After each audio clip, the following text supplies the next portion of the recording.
लिए है। वो धर्म कर्म की नगरी, पंडित पुजारियों का प्रदेश, गंगा जमुना सरस्वती, सोरम मथुरा काशी अयोध्या, बाबरी मस्जिद ऋषिकेश बनारस सब कहां पे है? यूपी में है ना। हम लोगों की मोक्ष स्थली। हमारे जब बुजुर्ग शांत हो जाते हैं तो उनकी अस्थियां लेकर कहां जाते हैं बताइए आप लोग जरा। भाई हरिद्वार जाते हैं कि नहीं जाते? जाते हैं ना। तो उस मोक्ष स्थली में एक दलित समाज की बेटी 4 बार मुख्यमंत्री बन जाएगी, ये किसी ने सपने में भी नहीं सोचा। लेकिन वहां के बहुजन समाज ने वोट देना शुरू किया, और जब वोट देना शुरू किया, पहली बार हमारे 13 विधायक चुनाव जीत कर आए। 13 विधायक चुनाव जीत कर आए। दूसरी बार चुनाव हुआ, हमारे 19 विधायक चुनाव जीत कर आए। और जब तीसरी बार उत्तर प्रदेश में चुनाव हुआ, हमारे 69 विधायक चुनाव जीत कर आए। किसी भी पार्टी को बहुमत नहीं मिला और आदरणीय बहन कुमारी मायावती जी को 3 जून 1995 में उत्तर प्रदेश का मुख्यमंत्री बनने का मौका मिला। और जब 1995 में आदरणीय बहन कुमारी मायावती वहां की मुख्यमंत्री बनी, तो वहां दलित समाज की किस्मत के दरवाजे खुल गए। अभी हमारे साथी कह रहे थे ना, यह हमारे साथ जुल्म ज्यादती होती है, अन्य अत्याचार होता है, हमारी बहन बेटियों के साथ बलात्कार होता है, और तो और देश की आजादी के 75 साल बाद भी हम अपने पढ़े लिखे बेटे को घोड़ी पे बिठा के उसकी बारात नहीं निकाल सकते। आज भी राजस्थान में सैकड़ों गांव ऐसे हैं जहां हमारी बारात रोकी जाती है। बताओ सच्चाई है कि नहीं? कौन जिम्मेदार है इसके लिए? जिम्मेदार वो लोग हैं जिनको वोट दे करके हमने एमएलए बनाया, एमपी बनाया, जिन लोगों की सरकार हमने बनाई, वही लोग जिम्मेदार हैं। और सबसे ज्यादा जिम्मेदार इस प्रदेश में अगर कोई है तो कांग्रेस है। देख लीजिए पिछले 4.5 साल का शासनकाल। अभी हमारे साथियों ने नाम गिराए, जालौर में, पाली में, अलवर में, हनुमानगढ़ में, तमाम जगह हमारे युवाओं की हत्या हुई, तमाम जगह हमारी बहन बेटी के साथ बलात्कार हुए। क्यों हुए? क्योंकि मैं मानता हूं कि सामाजिक व्यवस्था है, लेकिन साथियों सरकार का रवैया अगर ठीक नहीं है, कानून व्यवस्था की स्थिति ठीक नहीं है और दोषियों के खिलाफ समय पर कार्रवाई नहीं होती, तो ऐसी वारदातों को बढ़ावा मिलता है। ऐसे घटनाएं उत्तर प्रदेश में भी होती थी, उत्तर प्रदेश में भी अन्य अत्याचार होता था। लेकिन आदरणीय बहन कुमारी मायावती जी जब यूपी में मुख्यमंत्री बनी, बहन कुमारी मायावती जी ने पुलिस अधिकारियों को बुलाया और अधिकारियों से कहा कि मेरे समाज पर बहुत ज्यादा जुल्म ज्यादती होती है। उसकी रिपोर्ट भी थाने में नहीं लिखी जाती, और रिपोर्ट लिख भी जाती है तो वर्तमान एमएलए एमपी का फोन आ जाता है कि ये मेरा आदमी है, कार्रवाई मत करना। बहन कुमारी मायावती जी ने हर थाने में एक एससी का, माइनॉरिटी का अधिकारी बिठाने का काम किया कि अगर जुल्म ज्यादती होती है, अन्य अत्याचार होता है, तो तुरंत रिपोर्ट दर्ज करो और कार्रवाई करो। 1,45,000 गुंडों को जेल भेजने का काम आदरणीय बहन कुमारी मायावती जी ने किया। और छोड़िए साथियों, हमें शिकायतें मिलती है कि हमारी जमीनों पर कब्जा किया जाता है। सच्चाई भी है। अगर जहानाबाद की घटना हम लोगों को याद हो, जहानाबाद में 6 मेघवाल समाज के युवाओं को केवल इसलिए कुचल कर मार दिया गया कि उन्होंने अपनी जमीन पर कब्जा लेना चाहा। ये सच्चाई है साथियों।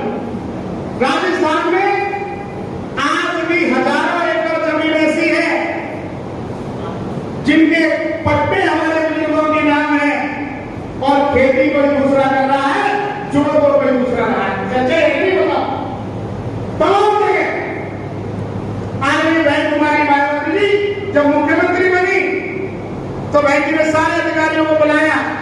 और उनको कहा कि मेरे समाज को बहुत सताया गया है, बहुत दबाया गया है।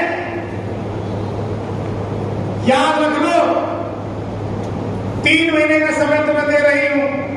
3 महीने में मुझे 1 बीघा जमीन भी यूपी में ऐसी नहीं मिलनी चाहिए जिसका पट्टा मेरे किसी बुजुर्ग के नाम हो और जरूरत में कोई दूसरा व्यक्ति रहा हो।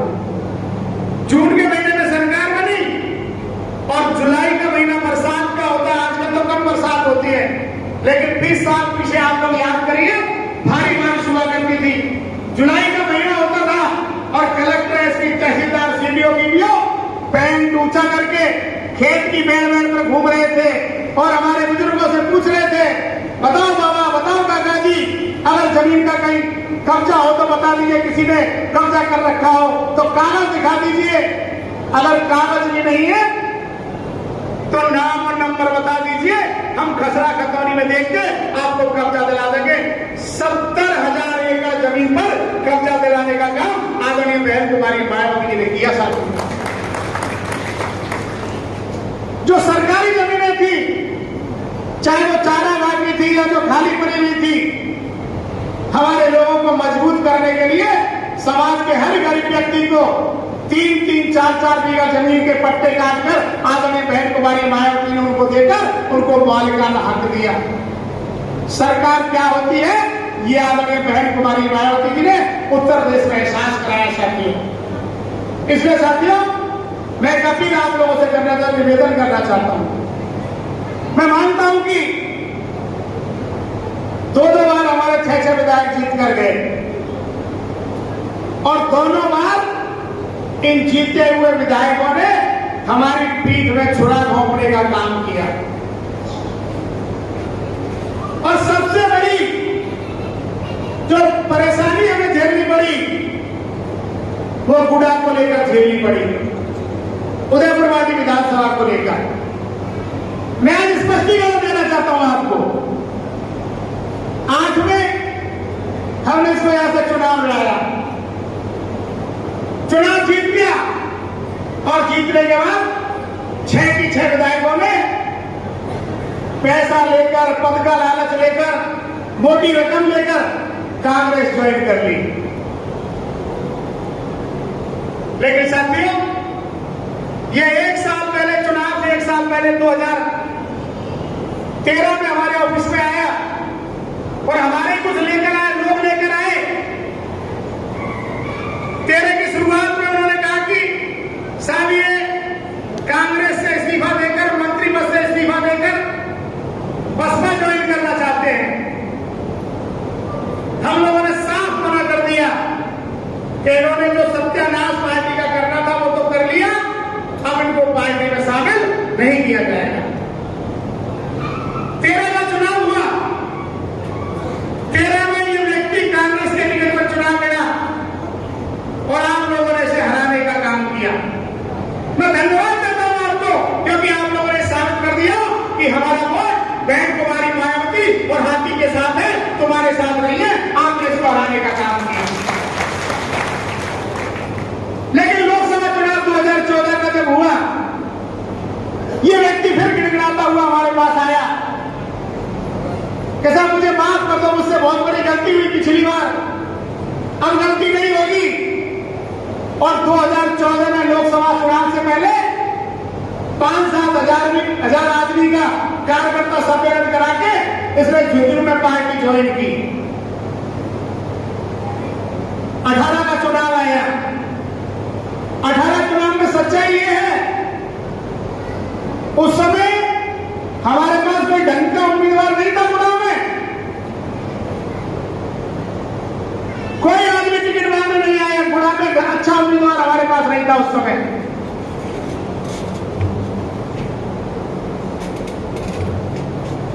कोई अच्छा उम्मीदवार हमारे पास नहीं था। हमारे साथियों ने कुछ ने कहा साहब पिछली बार गलती हो गई, अब पार्टी छोड़कर नहीं जाएगा, माफी मांग ली इसने, ज्वाइन कर ली पार्टी, आपको इस पर टिकट दे दीजिए। उस समय में प्रभारी जी भी हमारे दूसरे थे, यूपी के आए हुए थे, उन्हें ज्यादा जानकारी नहीं थी। दोबारा इसको टिकट दे दिया। इससे कोई पैसा नहीं लिया गया। लोग कहते साहब पैसे का आरोप लगाते हैं, 1 रुपया भी इस व्यक्ति से नहीं लिया गया। आप लोगों ने फिर हाथी निशान को देखकर इसको जिताने का काम किया, लेकिन इन्हें फिर से इसने बहुजन समाज पार्टी के साथ विश्वासघात किया और आदरणीय बहन कुमारी मायावती जी की पीठ में छुरा घोंपने का काम किया। साथी, आज मैं आपके बीच में कहकर जा रहा हूं, ये चाहे 100 करोड़ रुपए लेकर आ जाए, कितनी भी बड़ी सिफारिश लेकर आ जाए, किसी भी कीमत में अब की बार इसको टिकट नहीं दिया जाएगा। लेकिन आप लोगों से भी एक अपील करना चाहता हूं, आप लोगों से भी मेरा एक निवेदन है, मौका है अब की बार बहुजन समाज पार्टी राजस्थान में सरकार बनाने के लिए चुनाव लड़ रही है। क्योंकि हमने देखा है 6 हमारे जीत कर आए और वो भाग गए। साथियों, 2008 में हालात अगर आपको याद हो, 2008 में ही हम राजस्थान में सरकार बनाने से चूक गए।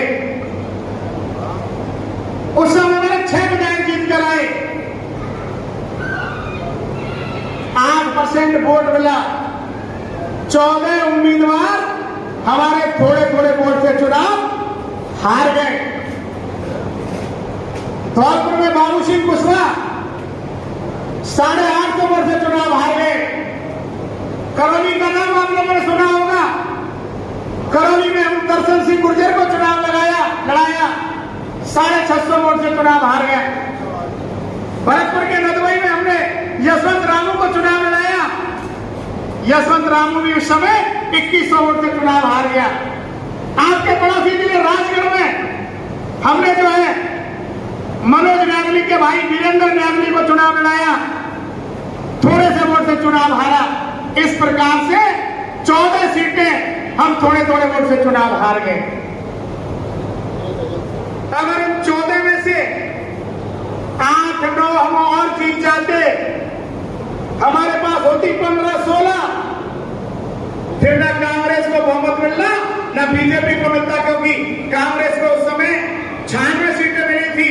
अगर 7-8 कम हो जाती तो कांग्रेस 85-86 पे आ जाती और बीजेपी को उस समय 80 सीटें मिली थी। फिर किसी की भी सरकार नहीं बनती और फिर उत्तर प्रदेश में जिस तरीके से 425 में से मात्र 69 सीटों पर बहन कुमारी मायावती जी को मुख्यमंत्री बनने का मौका मिल गया था, फिर राजस्थान में भी उसी प्रकार से मुख्यमंत्री की कुर्सी पर बहुजन समाज पार्टी का विधायक बैठा। लेकिन थोड़ी कसर रह गई, कोई बात नहीं। 2018 में भी हमारे 6 विधायक चुनाव जीत कर आए। इस समय भी किसी को स्पष्ट बहुमत नहीं मिला।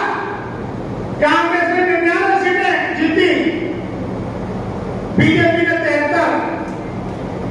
सब एक बात मैं आपको कहना चाहता हूं, कांग्रेस हर बार हमारे विधायकों को क्यों खरीदती है, जबकि अशोक गहलोत की सरकार पहले 2008 में बन चुकी थी और अभी 18 में बन चुकी, लेकिन बार हमारे विधायकों को खरीदने का काम क्यों किया? उसके पीछे एक बहुत बड़ा कारण है, क्योंकि कांग्रेस और बीजेपी से जो विधायक जीत कर जाते हैं, चाहे भले ही वो एससी के क्यों ना हो, ओबीसी के क्यों ना हो, माइनॉरिटी के क्यों ना हो, वो कभी भी अपने समाज के हित में नहीं बोलते। देखा होगा आपने, और इस 4.5 साल में जितना जुल्म जाति अन्य अत्याचार हुआ है, हमारे विधानसभा में 35 एमएलए, कितने 35, एक भी हमारे पक्ष में कभी बोला हो तो मुझे बता दीजिए। लेकिन 2013 में हमारे 3 विधायक थे, राजगढ़ शाहजहांपुर से मनोज नागली, खेतरी से पूरन सिंह सैनी और धौलपुर से बाबू सिंह कुशवाहा, पीएल कुशवाहा।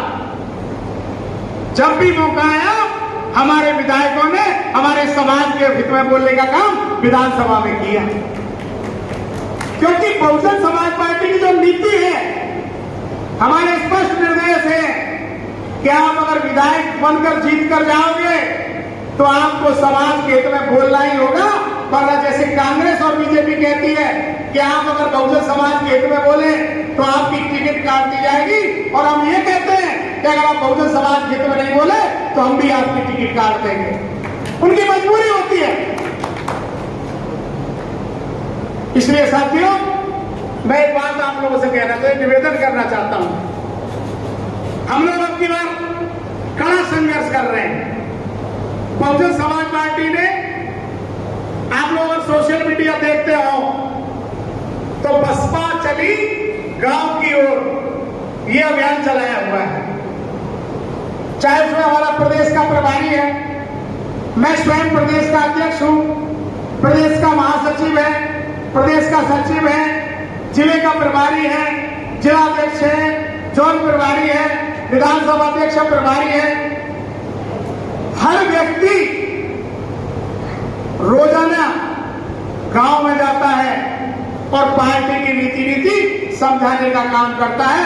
आज भी जब मैं आपकी उदयपुर पार्टी में हूं, आज भी सैकड़ों गांव में इसी तरीके से हमारे पदाधिकारी गांव गांव जाकर लोगों को जगाने का काम कर रहे हैं। हमने बार बार देखा है, कम जीत कर आते हैं और भाग जाते हैं। 6 जीत कर आए, 2 बार जीत कर भाग गए। अब की बार हम लोगों ने तय किया है कि हम लोग अब की बार 6 नहीं 60 विधायक जिताएंगे और 60 विधायक जिताकर अपनी सरकार बनाएंगे। अपील आपसे करना चाहता हूं, निवेदन करना चाहता हूं कि आप लोगों ने जिस प्रकार से 8 में वोट दिया, 18 में वोट दिया, आने वाली 2023 में भी इस विधायक को तो विधानसभा का मुंह देखना ही नहीं है अपनी बार, लेकिन फिर से आप लोगों को हाथी को जिताकर विधानसभा में भेजना है, ये अपील करने के लिए आप लोगों से आया।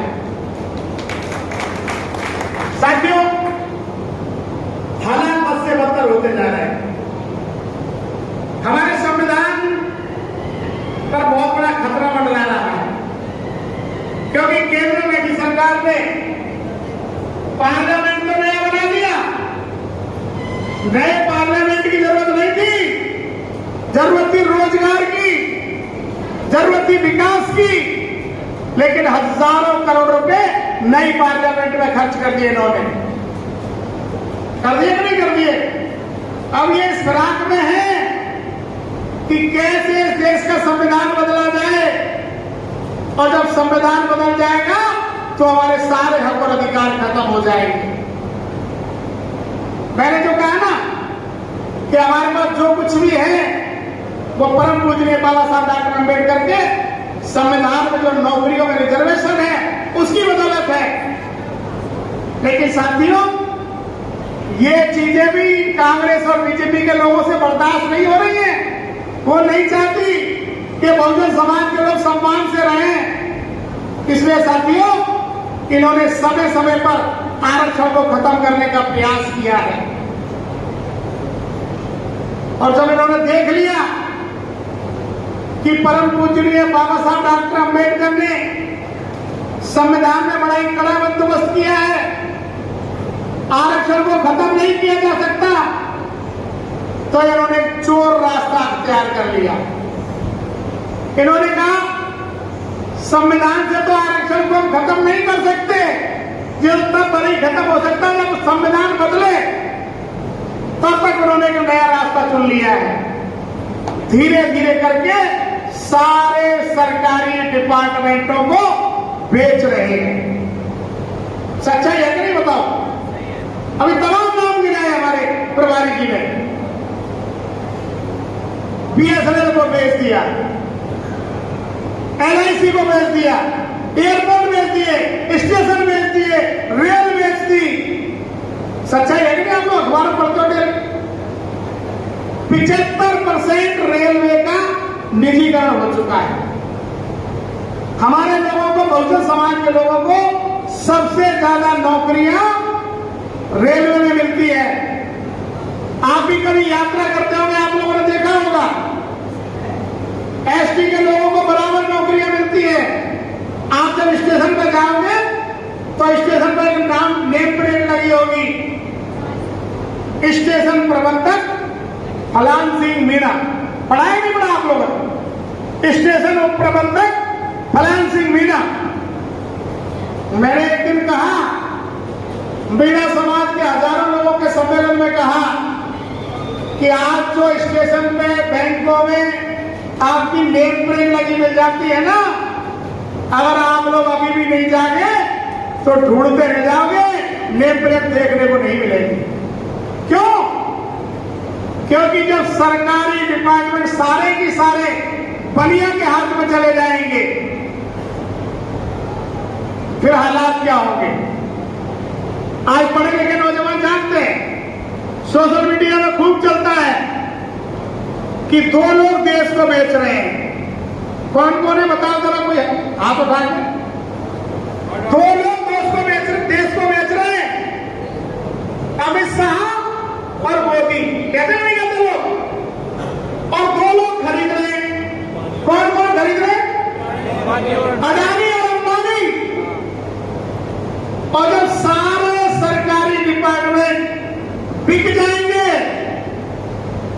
फिर आपके बच्चे को वहां सफाई कर्मचारी की नौकरी तो मिल जाएगी, आपके बच्चे को कोयला ढोने की नौकरी मिल जाएगी, फिर आपके बच्चे को वहां कुर्सी पर बैठने की नौकरी नहीं मिलेगी।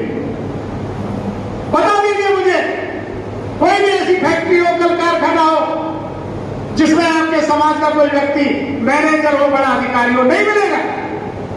क्योंकि SC, ST और माइनॉरिटी के लोगों पर तो जाति के नाम पर पहले ही के बारे में कहा जाता है कि तो अयोग्य है। हमारा कितना भी बड़ा डॉक्टर बन जाए, कितना भी बड़ा इंजीनियर बन जाए, ये कहते हैं ये तो आरक्षण से आया है। सच्चाई है ना? कभी आपने सुना है कि किसी SC के डॉक्टर ने जो है कैंची पेट में छोड़ी हो, रुई पेट में छोड़ी हो, या हाथ बेचने का काम किसी SC के डॉक्टर ने किया हो? नहीं सुनाई पड़ेगा। कभी ये भी सुनने को नहीं मिलेगा कि फला SC का एक्सीडेंट था, ये था और फला पुल गिर गया। ये सारे काम इन्हीं के द्वारा होते हैं, फिर भी SC के लोगों पर अक्षम होने का आरोप लगाया जाता है। सच्चाई है कि नहीं? इसलिए साथियों, ये जो चोर रास्ता इन्होंने अख्तियार किया है, क्योंकि मुझे याद है आसाराम बापू का नाम आप लोगों ने सुना है ना? जेल काट रहा जोधपुर में, सुना है कि नहीं सुना?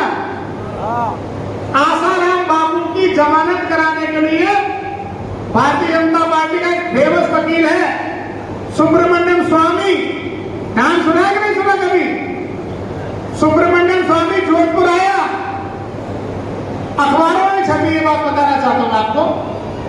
तो कुछ वकीलों ने उनसे पूछा कि स्वामी जी, आप तो चुनाव से पहले कहते थे कि अगर बीजेपी की सरकार बनी तो आरक्षण को खत्म कर दिया जाएगा। अब तो आपकी सरकार है, कब खत्म कर रहे हो आरक्षण? तो सुब्रमण्यम स्वामी ने कहा कि सीधे सीधे आरक्षण को खत्म करना तो बड़ा मुश्किल है, क्योंकि संविधान में बंदोबस्त किया गया है, लेकिन लंबे समय तक भारतीय जनता पार्टी की सरकार रहने वाली है। हम आरक्षण को ऐसे हालात बनाकर छोड़ देंगे कि इसका रहना और ना रहना कोई मायने नहीं रखेगा। क्योंकि धीरे धीरे जब सारे सरकारी डिपार्टमेंट प्राइवेट क्षेत्र में चले जाएंगे तो एक कहावत है कि ना रहेगा बांस और ना बजेगी बांसुरी। इसलिए साथियों, मैं आप लोगों से अपील करना चाहता हूं, बाबा साहेब डॉक्टर अंबेडकर ने बड़े संघर्षों के बाद हमें ये वोट का अधिकार दिलाया। सच्चाई है कि नहीं है? बड़ी मुश्किलों से, क्योंकि जिस समय देश आजाद हुआ उस समय अंग्रेजों ने देश के हमारे तमाम जो जिम्मेदार लोग थे, गांधी जी, नेहरू जी, सरदार वल्लभ भाई पटेल, परम पूजनीय बाबा साहब डॉक्टर अंबेडकर, इनसे पूछा कि आप तो इस देश को आजाद करके चले जाओगे, मगर इस देश को आप चलाओगे कैसे? हम तो चले जाएंगे इस देश को आजाद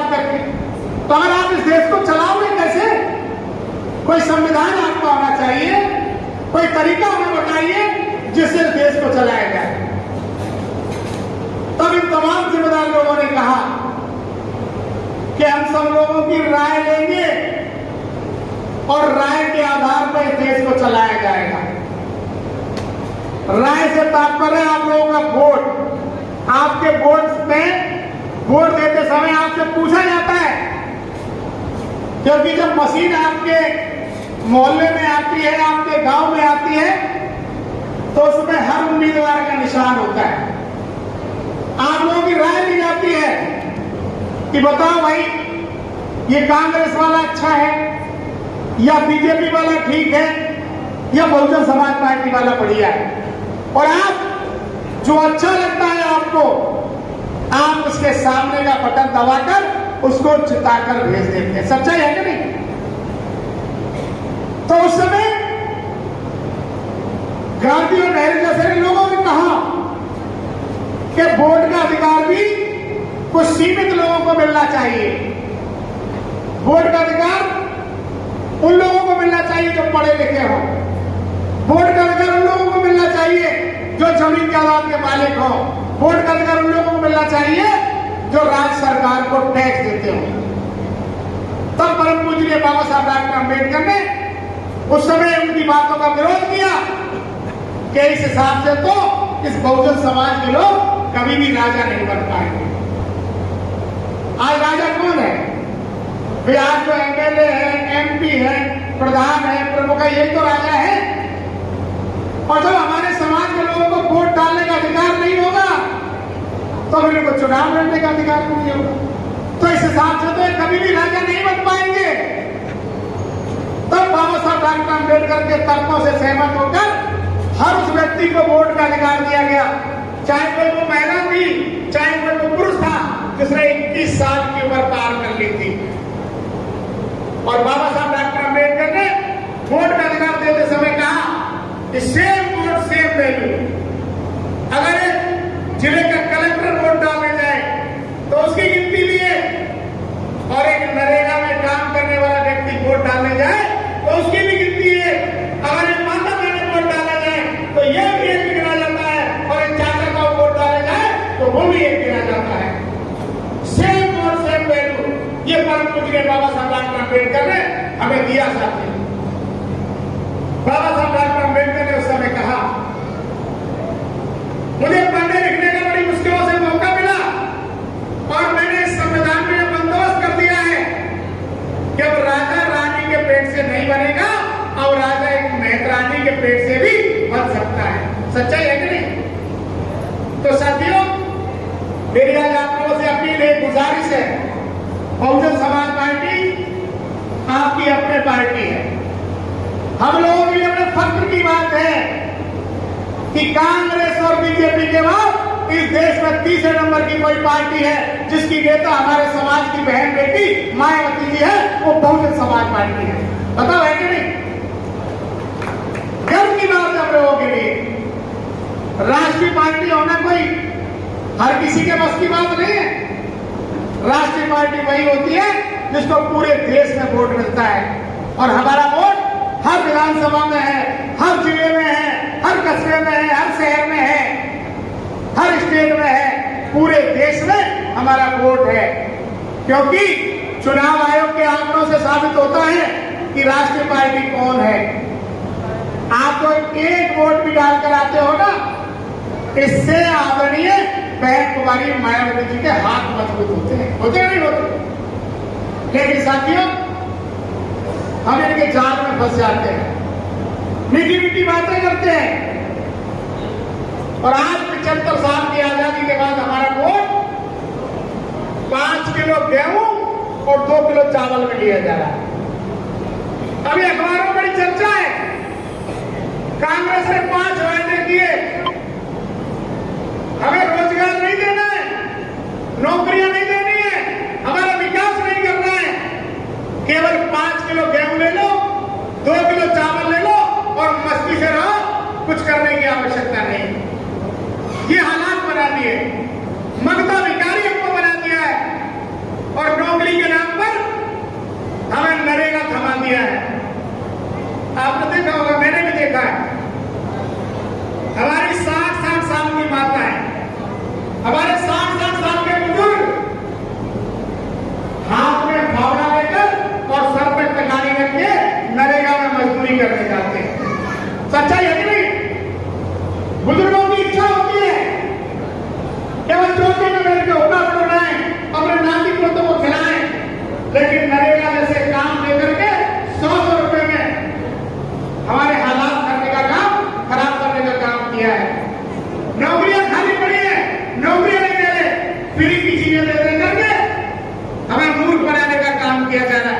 इसलिए साथियों, मेरी आप लोगों से अपील है, गुजारिश है, आने वाले समय में आपको आदरणीय बहन कुमारी मायावती जी के हाथ मजबूत करने हैं। बहुजन समाज पार्टी की सरकार राजस्थान में आपको बनानी है। इतना ही सब कहते हैं, क्योंकि थोड़ी देर में आदरणीय सांसद जी हमारे बीच में पहुंचने वाले हैं। आप लोगों का बहुत बहुत धन्यवाद। मुझे उम्मीद है कि जो लंबे समय से आप लोग यहाँ बैठे हुए हैं, क्योंकि आदरणीय सांसद जी को माननीय बहन जी ने सुबह बुला लिया था, घंटे 2 घंटे बात करने के बाद वो वहां से रवाना हुए और थोड़ी बहुत देर में हम लोगों के बीच में पहुंचने वाले हैं। आप लोग लंबे समय से यहाँ बैठे हुए हैं, हमारी बात आप लोगों ने सुनी है, इसके लिए आपका बहुत बहुत धन्यवाद। जय भीम, जय भारत, जय मानव का शिलान्यास। और इस झुंझुनू की धरती में और खास तौर से उदयपुर वाटी में ये मेरा पहला प्रोग्राम, और उदयपुर वाटी या झुंझुनू और बहुजन समाज पार्टी के लिए महत्वपूर्ण है। जिस तरह से बहुजन समाज पार्टी के लिए भरतपुर महत्वपूर्ण है, क्योंकि उत्तर प्रदेश का बॉर्डर लगता है, उतनी ही अहमियत बहुजन समाज पार्टी के लिए, बहुजन मूवमेंट के लिए राजस्थान में झुंझुनू की थी। और आप लोगों ने यहां से विधायक बनाए, कई बार आपने विधायक के यहां तय करके माने बहन जी की झोली में डालने का काम किया, लेकिन ये दुर्भाग्य रहा है लंबे अर्थों कि लोग विधायक के टिकट पा जाते हैं, रोते हुए आते हैं, पैर छूटते हैं, गिराते हैं, और जो समाज को विधायक बना देता है तो विधायक बन के भाग जाते हैं। मेरा समाज समझता है कि हम दबे कुचे लोग इनको विधायक बनाएंगे और ये लोग हमारी बातों को उठाएंगे विधानसभा के अंदर, हमारे समाज के लिए बात करेंगे, उनके दुख दर्द की बात को उठाएंगे, उनके अधिकारों की बात को विधानसभा रखेंगे। लेकिन क्या होता है, हमारे विधायक कम बनते हैं, 5, 6, 2, 4 इतने विधायक बनते हैं, और इतने विधायक पैसे की लालच में, मंत्री पद की लालच में दूसरी पार्टियों में शामिल हो जाते हैं। और इसीलिए इस बार हम सब लोगों ने ठान लिया है कि 6, 4, 5, 3 का जो काम है ये खत्म करें। बहुजन समाज पार्टी इस बार राजस्थान में 60 विधायक पद गोपन कर रही है और 60 विधायक चले गए और 60 विधायक बना करके अपनी सरकार बनाई, और अपने दम पे सरकार नहीं बना पाई तो बिना मेरी मर्जी के, बिना बीएसपी की मर्जी के विधानसभा का ताला इस बार नहीं खुलेगा। और मैं कहना चाहता हूं कि तमाम दुश्मन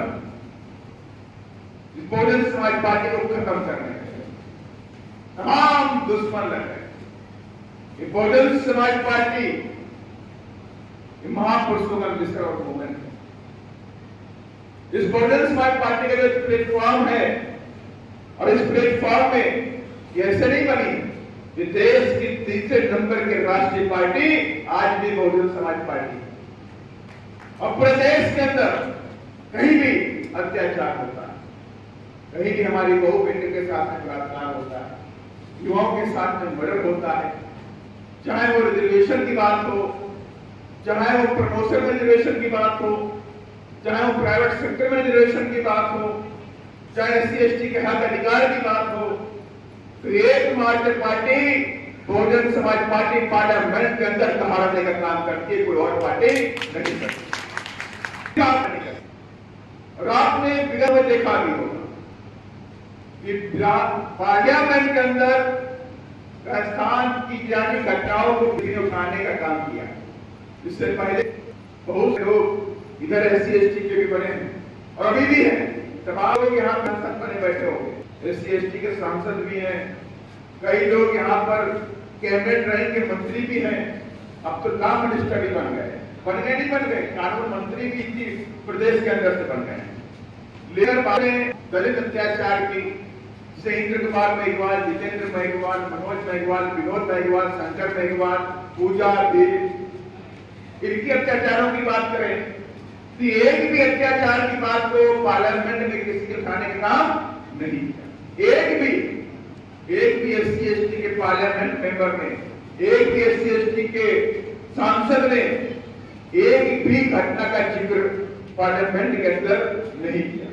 ये दुर्भाग्य की बात है कि वो लोग हमारे वोट ले लेते हैं और हमारे वोट ले पार्लियामेंट बन जाते हैं, लेकिन जब बात आती है समाज के हक अधिकार के रखने की, समाज के दुख दर्द को रखने की, समाज को हो रहे जुर्म जाति के रखने की, समाज पे हो रहे अत्याचारों को रखने की, तो ये सांसद और ये मंत्री अपनी जुबान पे ताला लगा लेते हैं, आवाज नहीं निकलती है। इसलिए मैं आप सभी लोगों से कहना चाहता हूं कि बाबा साहब डॉक्टर भीमराव अम्बेडकर ने पूरे जीवन भर संघर्ष किया और पूरे जीवन भर संघर्ष में एक सपना देखा था कि मेरा बहुजन समाज इस कुर्सी पर बैठने लायक बन जाए, अच्छा कपड़ा पहनने के लायक बन जाए, ये मेरा समाज अधिकारी बन के राज करे, ये मेरा समाज दिल्ली की गद्दी पर बैठ के राज करे। ये जीवन भर बाबा साहब ने सपना देखा और इस सपने को पूरा करने के लिए बाबा साहब ने पूरा जीवन लगा दिया, लगाया कि पूरा जीवन लगा दिया और इसी सपने को पूरा करने में बाबा साहब ने पूरे जीवन भर पढ़ाई की, कानून के ज्ञाता बने, घर परिवार को नहीं देखा, घर परिवार को नहीं देखा।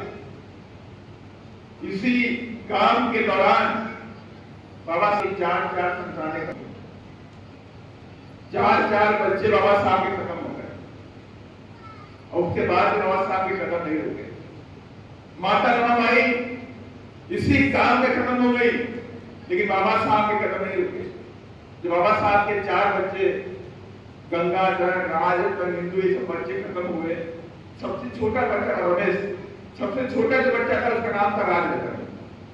जब राजरतन खत्म हुआ, बाबा साहब ने पैदा हुआ तो बाबा साहब बहुत सुंदर बच्चा पैदा हुआ। बाबा साहब खुश थे कि मेरे घर में बहुत बच्चा हुआ। बच्चों के बाद जो बच्चे मेरे खत्म हो गए, उसके बाद मेरा चौथा बच्चा राजरतन पैदा हुआ है, इसका नाम हम रखेंगे राजरतन। सुंदर बच्चा था और बाबा साहब ने कहा इसका नाम रखेंगे राजरतन, बड़ा जब हो जाएगा तो देश में राज करेंगे और मैं ऐसी व्यवस्था बना के जाऊंगा कि इस देश के अंदर दबे कुचले वो बच्चे भी इस देश में राज करेंगे। बाबा साहब ये सपना देखे, लेकिन क्या हुआ, कुछ ही दिनों के अंदर का बेटा बीमार हो गया और बेटा बीमार हो गया, उसकी डेथ हो गई, उसकी मौत हो गई। माता रमाबाई ने बाबा साहब को बुलाया और बाबा साहब से कहा आप कौन सा ऐसा काम करते हैं, आपने तो पढ़ाई की, पूरे विदेश में आए, लंदन से लेकर के सारी कंट्री में पढ़ के आप आए, बड़ी किताबें आप पढ़ते हैं, रात दिन आप दौड़ते रहते हैं, लेकिन कौन सा आप काम करते हैं? ऐसा सा आप काम कि आप अपने बच्चों को 2 वक्त की आपको नसीब नहीं होती। मैं काम करती हूँ, रात दिन काम करती हूँ, तब जाके अपने बच्चों का पेट पालती हूँ, लेकिन आप कौन सा ऐसा काम कर रहे हैं और किसके लिए काम कर रहे हैं? इस समाज के लिए काम कर रहे हैं। जो ये समाज मेरे बच्चों को दवा न करा सका, मेरे बच्चों को 2 वक्त की रोटी का इंतजाम नहीं कर सका, इस समाज के लिए काम कर रहा है। बाबा साहब थोड़ा दुखी हुए। बाबा साहब कह बच्चा खत्म हो चुका, कई घर से बॉडी क्लास रखी हुई है, इसको ले जाने के लिए कफन के बाबा साहब ने कोर्ट में हाथ डाला। बाबा साहब की जेब 1 रुपया नहीं निकला, 1 पैसा बाबा साहब की जेब में नहीं। बाबा साहब की आंखों में आंसू आ गए।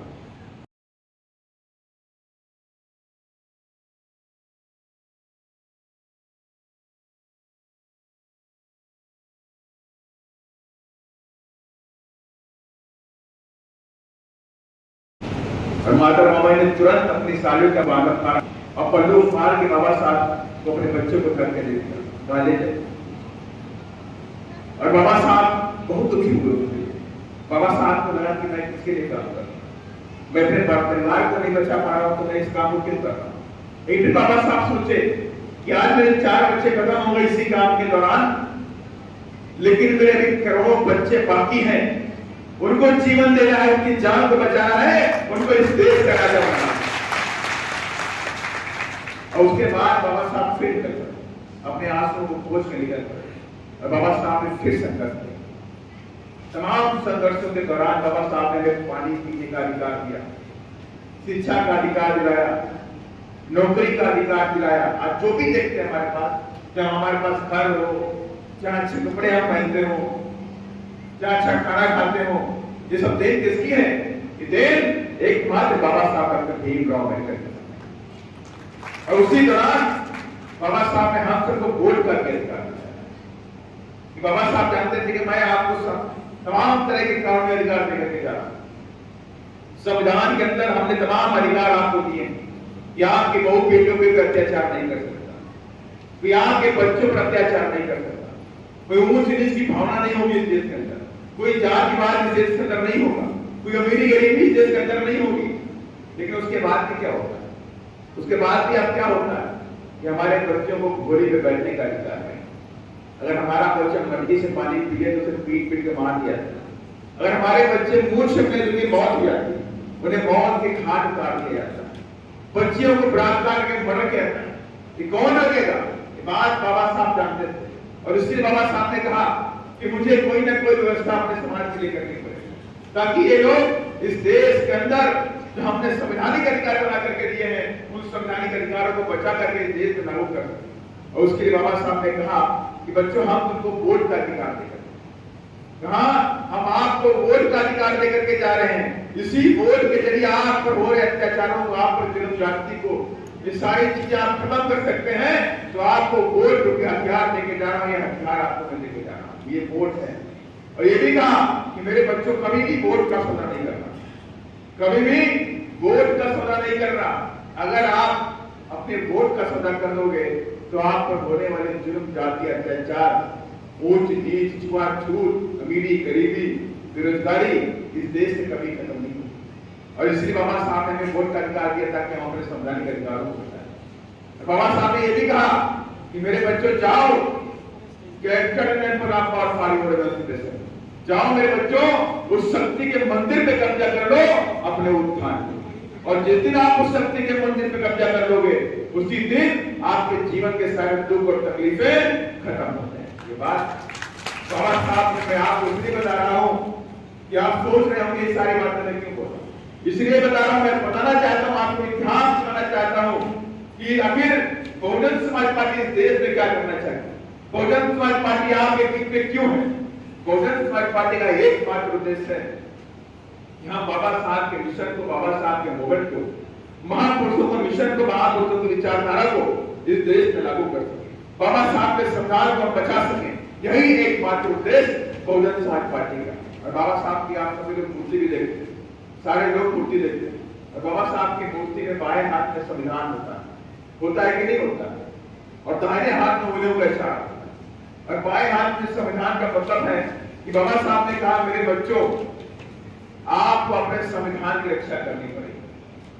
जब तक आपके शरीर में खून का आखिरी कतरा है तब तक आपको मेरे बच्चों अपने संविधान की रक्षा करनी पड़ेगी। ये बात बाबा साहब की पूर्ति बोलती है।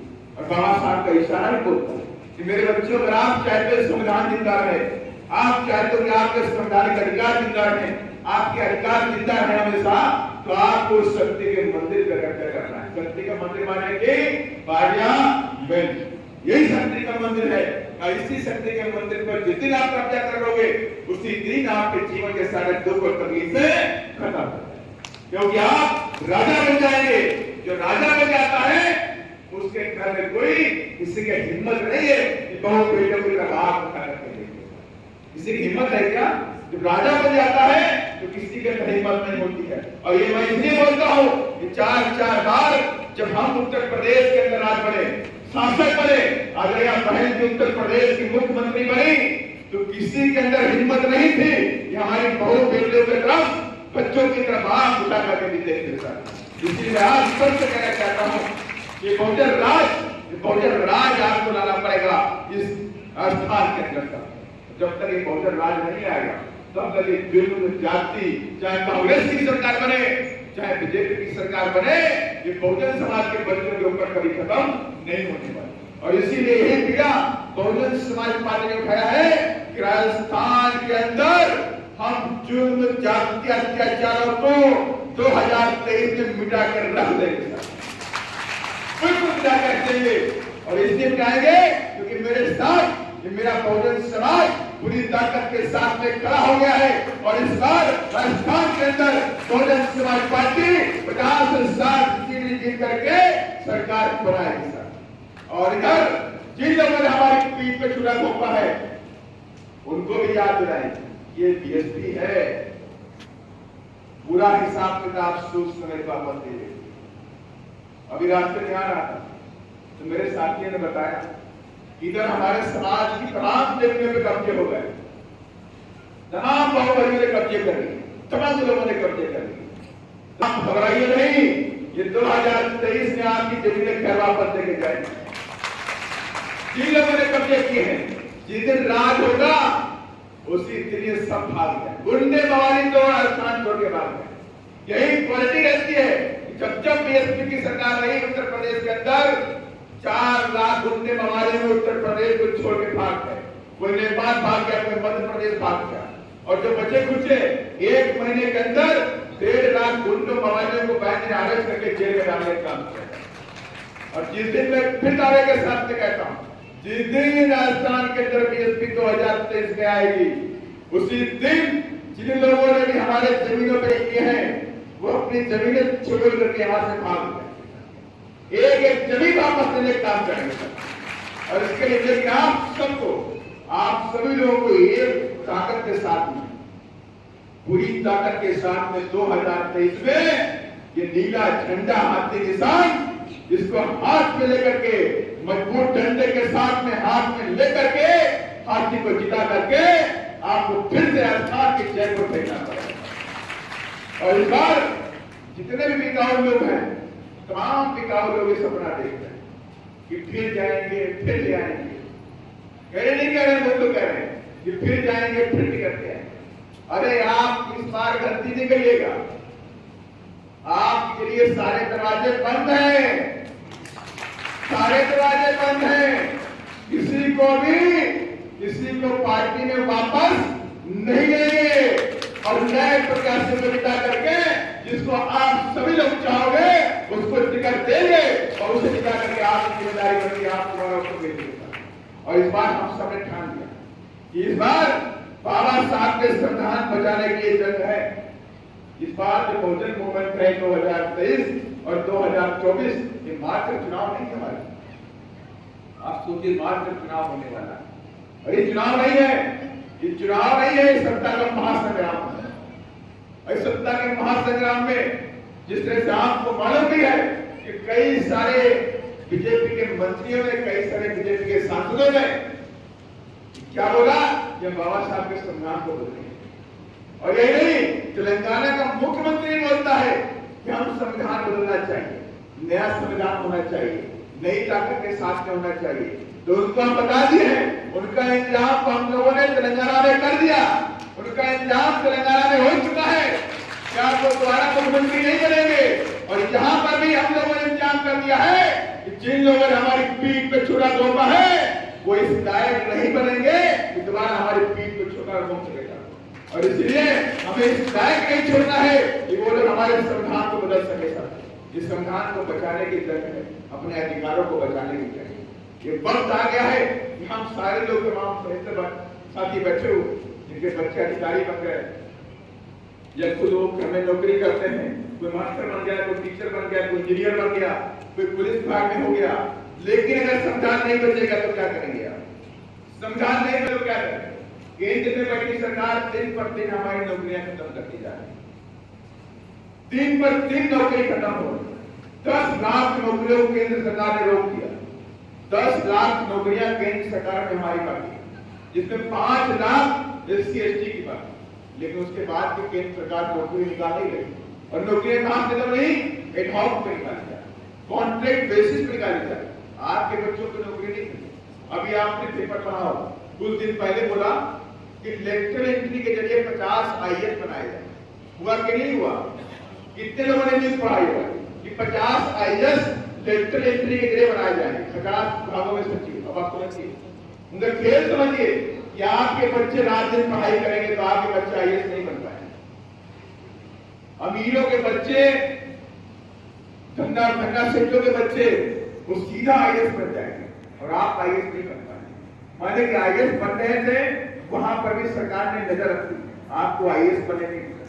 और यही नहीं, अभी मैं खिचड़ी से आ रहा, बोले एक पावर यहाँ पे कॉपर निकलता, और 2002 के आसपास 12,000 लोग यहाँ नौकरी करते, 12,000 लोग नौकरी कर रहे थे। लेकिन क्या हुआ, धन्ना सेठों की नजर पड़ी और पूरे को कब्जा कर लिया।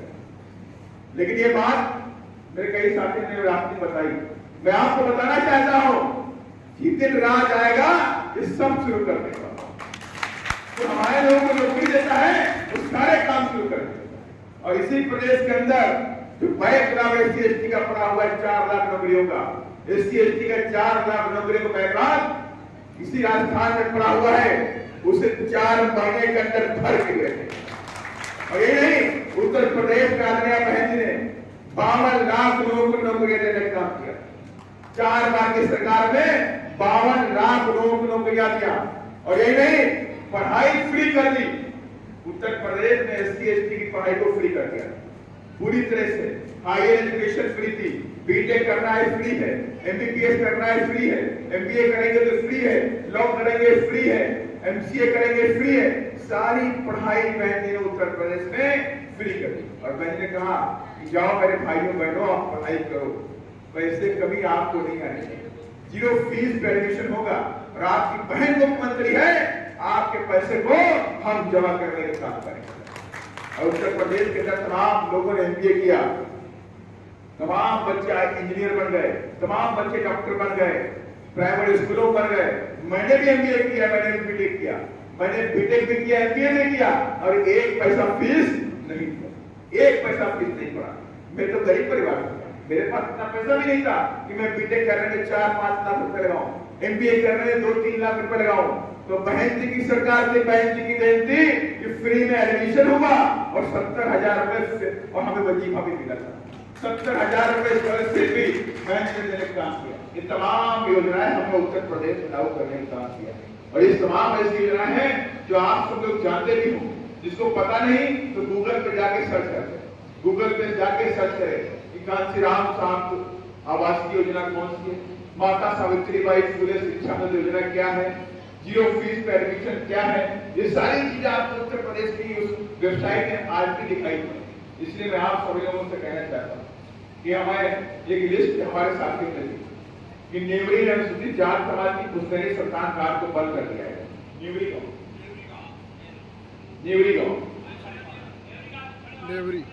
गांव के लोग आए हैं, आप लोग नेवरी गांव से संतान कार्ड को बंद कर दिया, कब से बंद कर दिया है? लिखावटी पर ही करेंगे। और अगर आप कोशिश करिएगा कि हर हालत में 2023 में बहुजन राज लेकर आइए, BSP का विधायक बनाइए, BSP की सरकार बनाइए, किसी की हिम्मत नहीं होगी कि हमारे संस्थान घाटों को बंद कर देता है। और साथ ही ये भी मैं कहना चाहता हूं, राजस्थान सरकार ने अपने 4.5 सालों के शासनकाल में उदयपुर वाटी विधानसभा में लगभग 150 से अधिक पॉक्सो एक्ट SC/ST प्रकरणों में गैंग रेप बलात्कार घटनाएं चाहे मारपीट के वारदातों पर शासन प्रशासन के दबाव में FIR लगा दी गई। तमाम केस में FIR लगा दी जाती है। देखिए, जो पुलिस होती है किसकी होती है? पुलिस सरकार की होती कि नहीं होती है, और इशारे के काम करती है। तो मैं जानता हूं ये सारी घटनाएं मेरे सामने आती है, चारों तरफ से पूरे देश के अंदर आ रही थी। यही नहीं खाली यहीं पे आती है। आप बिहार में जाएंगे तो बिहार में एक दलित लड़का था मनोज पासवान, मैं आपको बताना चाहता हूं, तो उसने क्या बोला, जय भीम बोल दिया। और उसने कहा 14 अप्रैल को बाबा साहब की जयंती निकालेंगे।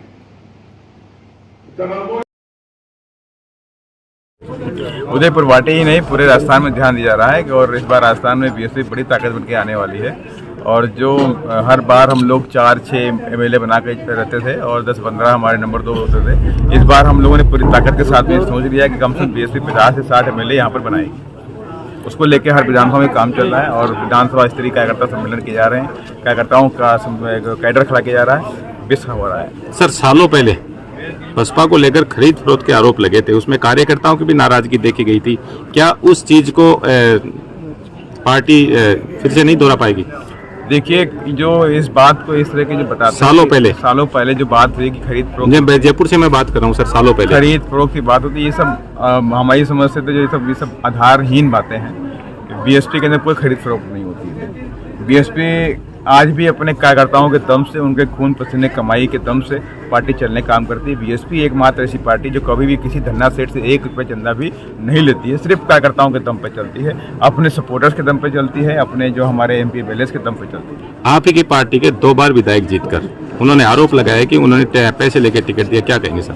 तो आप उनसे चेक नंबर पूछ लीजिए किस बैंक ट्रांसफर किया है, अगर देंगे तो हम उसके लिए सोचेंगे। Thank you sir. Thank you. UP में भी वोट बैंक प्रतिशत तो बढ़ रहा है लेकिन सीटें नहीं आ रही है, और फिर आप राजस्थान में तैयारी कर रहे हैं, इसको लेकर क्या कहेंगे? देखिए राजस्थान यूपी में, देखिए आपको बताना चाहता हूँ कि उत्तर प्रदेश के अंदर जब जब चुनाव बैलेट पेपर से हुआ तब तक बीएसपी आगे बढ़ती गई है, और ईवीएम से उन लोगों ने चीटिंग करना शुरू, सरकारी मशीनरी का दुरुपयोग हो रहा है हर जगह। और अभी भी आपने देखा कि अभी लोकल बॉडी के चुनाव हुआ, लोकल बॉडी के चुनाव में भी उन लोगों ने पूरी तरह सरकारी मशीनरी का यूज़ किया गया। कई कई जगह पर रिकाउंटिंग 4-4 बार रिकाउंटिंग करके बीएसपी की अधिकारी को हराने का काम किया गया है। तो हमें कहीं से कोई डर नहीं है, हमारा पूरा मनोबल हाई है। और राजस्थान में भी बीएसपी जब पूरी ताकत के साथ में आगे बढ़ रही है। और 20 अप्रैल को आपने देखा कि किस तरह से हमने पूरे प्रदेश के अंदर जो जुल्म जाति हमारे बहुजन समाज के ऊपर हो रहा है, दलित समाज पे हो रहा है, आदिवासी समाज पे हो रहा है, उस जुल्म जाति के अंगेज में हमने एक मार्च निकाला था जिसमें लाखों की संख्या में तमाम युवा, तमाम लोग अपने स्वेच्छा से उसमें शामिल भी हुए।